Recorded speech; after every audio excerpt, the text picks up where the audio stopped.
I'm actually amazed that you're all here tonight, given the big news out of our state of New Jersey. Pope Francis just arrived at Newark Airport, and as you know, he has a common man's touch. So as he looked at the stretch limousine with the chauffeur in the front seat to drive him to all of his important meetings, he told the chauffeur, "You go in the back and I personally will drive." If you know the story, stay with me, okay? Well, he confuses kilometers with miles, and suddenly he's going down the New Jersey Turnpike at 100 miles an hour. A state trooper pulls him over and walks over confidently. He's going to put this man in jail going that fast. And he says, driver's license registration, please. The Pope keeps his driver's license right inside his cassock. He pulls it out and he gives it to the state trooper, who turns an ashen white. He runs back to his car and he says, "Forget the head of the police, get me Governor Christie on the line." Well, Governor Christie's busy getting to our dinner. He says, "I'm already late. What do you want? How can I help you?" He said, "Governor, we have a diplomatic incident. We have a VIP going 100 miles an hour who ought to be locked up, but I don't know what to do with him because it will reverberate around the world." And the governor says, "Who is it?" He says, "This guy is big." He says, "How big?" "This guy is huge." He said, "Stop wasting my time and simply tell me who it is." And the state trooper says, "Governor, I have no idea who it is, but he's got the Pope as a driver."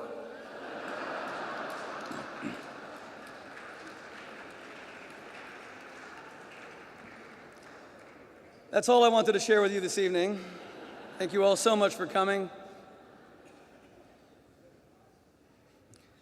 Governors Perry and Christie, members of Congress, distinguished guests, our hosts, ladies and gentlemen. I've watched how the media have picked apart our dinner since it was announced. A motley collection of distinguished opposites, they said. Sheldon Adelson is a Republican. Sean Penn is a socialist. Michael Steinhardt, Jewish values. Michael, the famous philanthropist, is an atheist. Chris Christie said something that some people said he shouldn't have said about Israel, and Rick Perry, the governor of Texas, didn't say something he should have said in a debate. And it's gone on and on. And I have to tell you, to all of them I respond that this is an evening about Jewish values. Our organization and this evening are dedicated to the proposition that the spread of Jewish values will bring healing to a world that refuses to be healed, and justice to an earth that remains deeply unjust. I couldn't care less what people believe. I will never judge a man by how he votes. And I will always overlook verbal gaffes, because in Judaism, the highest value of all is hama'aseh hu ha'ikar. Action is everything. Judaism is a celebration of righteous deeds, of the power of people to exercise moral choice. And Judaism, it's not a belief in a savior that will get you into heaven. It's rather the good deeds that you do, the mitzvos you perform, that will slowly create heaven here on earth. I don't even care about heaven. I'm not interested in perfect people. This is not a dinner for angels. Our organization is called This World because we are focused on fixing a broken earth. God bless my Christian brothers and sisters. They have Jesus, divinity wrapped in flesh. My Muslim brothers and sisters have the prophet who is above reproach. But we Jews, our Bible is filled with flawed men and women. Abraham, Rebekah, Moses, and David, who strive, however imperfectly, to contribute to the world's perfection. This dinner celebrates not angels, but people, not divine figures, but mortal men and women. Miriam and Sheldon Adelson are the single biggest Jewish philanthropists since the Montefiore's and since the Rothschilds, and I will celebrate them.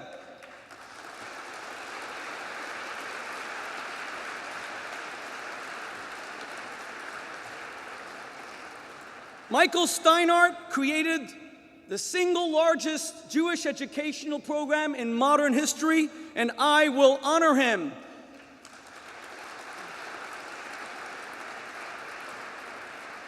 Sean Penn does more humanitarian work than any Hollywood celebrity alive, and I will defend him.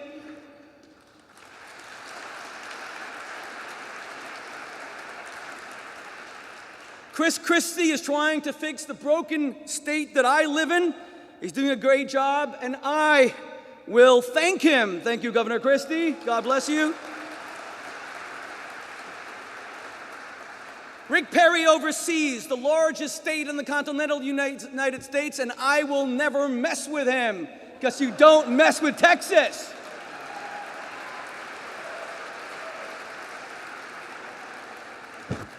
John Prendergast is one of the world's foremost voices against genocide, and I will trumpet him. And finally, my friends, Ron Dermer is the single most eloquent defender of the Middle East's only democracy, a beleaguered nation that is a light, a beacon and freedom of human rights. And as my former student, I will take pride in him.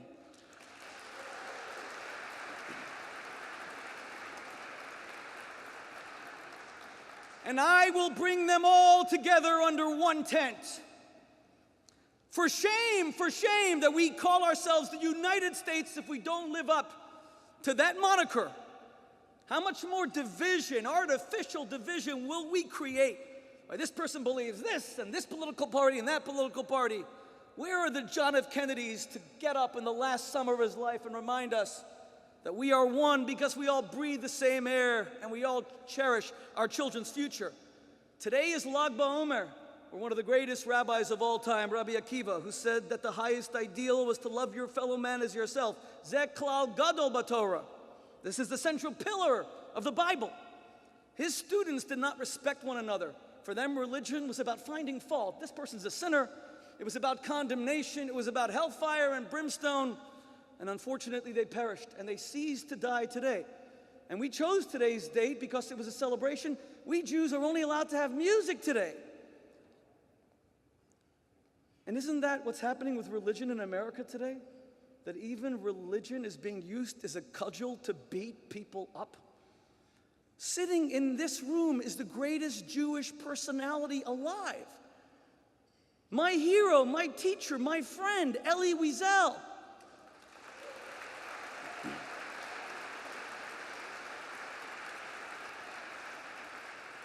And he's the one that reminded us that real religion is not where you indict man for the sins he commits and exonerate God. It is precisely the opposite. Real religion is when you see someone who's suffering, you alleviate his plight, and you demand from God that it sees Yisrael, he who wrestles with God. He who fights and argues with God, always finding virtue in his fellow man. I am tired of religion that divides. This is an evening of unity, an evening of Jewish values that orchestrates different opposing sides as one. Because it is only through our values that we find unity. Give me more Abrahams who will hear God say he will destroy Sodom and Gomorrah and will lift his fist to the heavens and proclaim, will the judge of the earth not practice righteousness?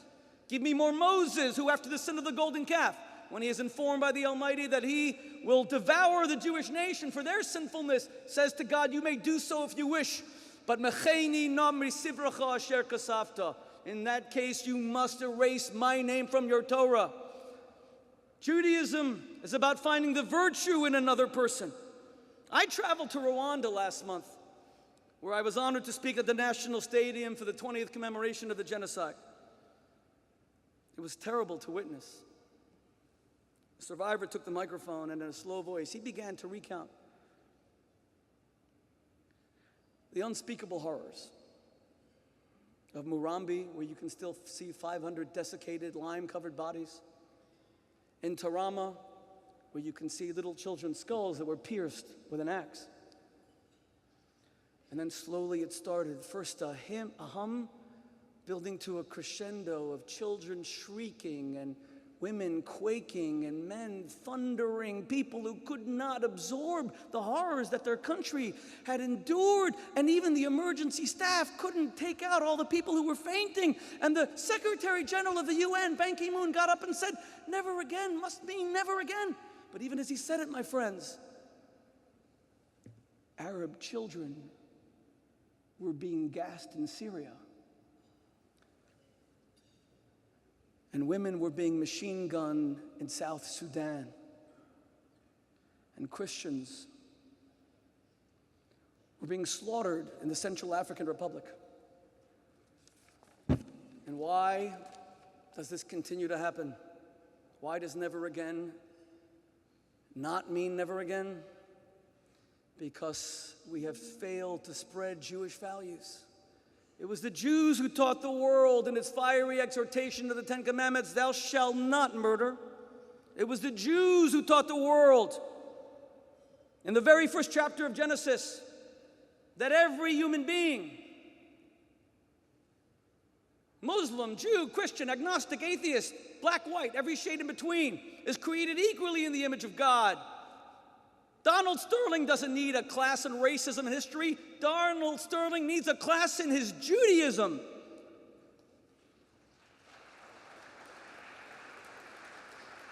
It was the Jews who taught the world that thou shalt not stand idly by the blood of your neighbor. And here we are arguing among ourselves when we must unite to oppose the forces of darkness. Let my Christian brothers and sisters speak of loving their enemies. Let my Catholic friends tell me that I should turn the other cheek. And I would agree, but not when it comes to mass murder. I must reject those Christian teachings in favor of a higher Jewish value proclaimed by Solomon in Proverbs. The fear of the Lord is to hate evil. And as David expressed it so beautifully in Psalms, I have hated them with a deep loathing. They are as enemies to me. It was because Lincoln hated the abomination of slavery that he declared in Peoria, "I hate its monstrous injustice," that he fought until it was abolished. It was because Churchill hated Hitler, declaring, "I hate nobody except Hitler," that he inspired a nation to fight the beast as opposed to the French who collaborated with Hitler instead.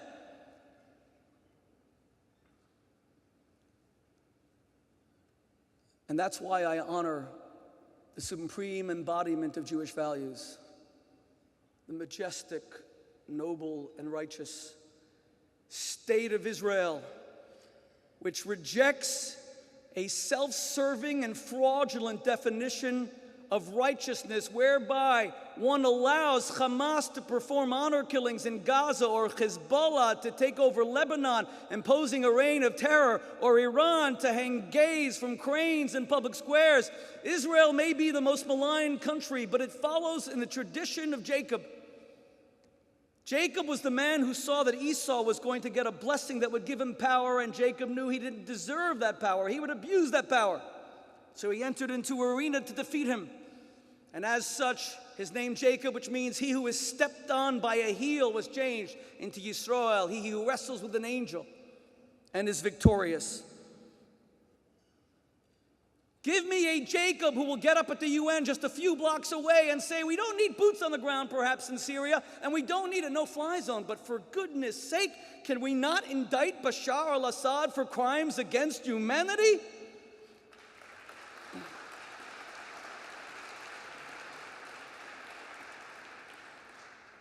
I've heard people tell me that Israel has been not a blessing to the Jews because we were the people of the book, now the people of the M16. We were the people of the Talmud. Now, we're the people of Iron Dome. My friends, there are no books to be read in the crematoria of Auschwitz, and there are no Socratic dialogues that can be held in an ash heap. Life is the ultimate blessing. Defending life is just. Standing up for the oppressed is just. Fighting for the innocent is just. Stopping murderers is just. Honoring women is just. Protecting gay men from slaughter is just. Proclaiming religious liberty is just. Fighting for democracy and freedom is just. And this World of Values Network proudly stands with the Jewish state of Israel.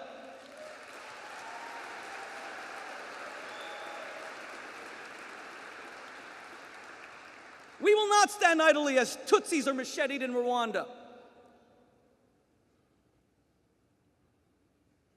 Because we imparted to the world a revolutionary ideal of global transformation, where none of our futures are scripted in the heavens, and the world is not destined or fated to end with calamity. No, to the contrary, we imparted to the world the idea of a true peace. while the Romans were smelting the iron for the Trajan's column, and while they were breaking the rock for Constantine's arch, the Jews dispatched bent and bearded old men, Isaiah, Jeremiah, Zechariah, into the marketplaces, and they foretold of a time when men would beat their swords into plowshares, and no man would ever again teach his son the art of war. Because the aggressive instinct within us would slowly succumb to the feminine nurturing instinct. The masculine would be dominated by the feminine. The first patriarch Abraham commanded by God to simply listen to his wife. They say that the Messiah will come when all husbands listen to their wives, which I guess means he might never come. They also tell me that there's people who may be future leaders who are in this room, some people who might even declare for president. And I want Sean Penn to know that I have accepted his offer to be his running mate. Sean, you and I would make a great team. Get Sheldon to support us, God willing.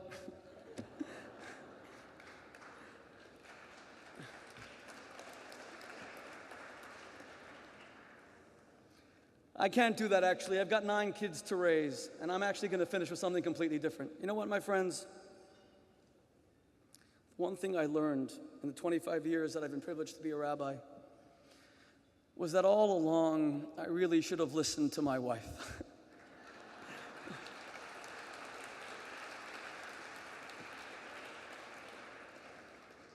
There were so many things that I was sure of 25 years ago that I'm no longer sure of. So many convictions and principles that I now question.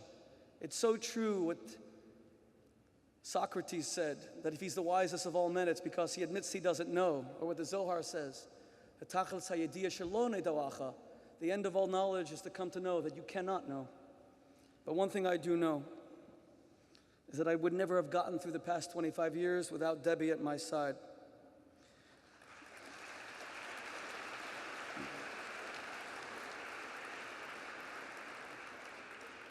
You know, Israel's ambassador to the United States was weaned in Israel defense on Debbie's chicken soup. And Senator Cory Booker studied the Parsha with me thousands of hours and continues to, in the warm environment that Debbie created for the two of us, 2 very different people 25 years ago, to start becoming the closest friends. It wasn't what I thought would lead to success, pursuing the limelight, searching for recognition. It turned out that just the decency and the kindness of a woman who is so strong in herself that she needs no spotlight.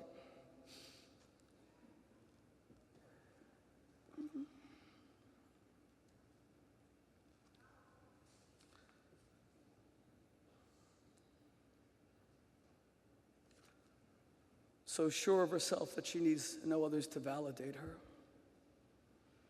And she's walked with a broken man so that through my imperfection, we might contribute so slowly and however insignificantly to the world's perfection.